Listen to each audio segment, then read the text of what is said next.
DraftSight 2019 Professional, Premium, Enterprise, and Enterprise Plus products users now have access to a large library of pre-made frames and title blocks.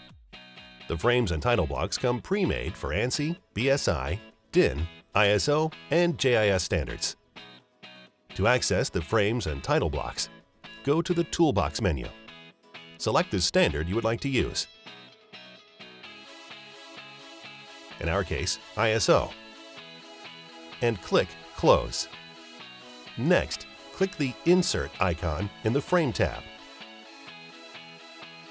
Select the frame size you would like to use. In this case, A3, and click OK. Follow the on-screen prompts, entering the title block data if you wish.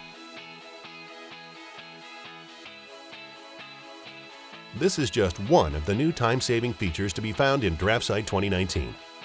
To learn more about DraftSight Professional, Premium, Enterprise, and Enterprise Plus products, visit DraftSight.com.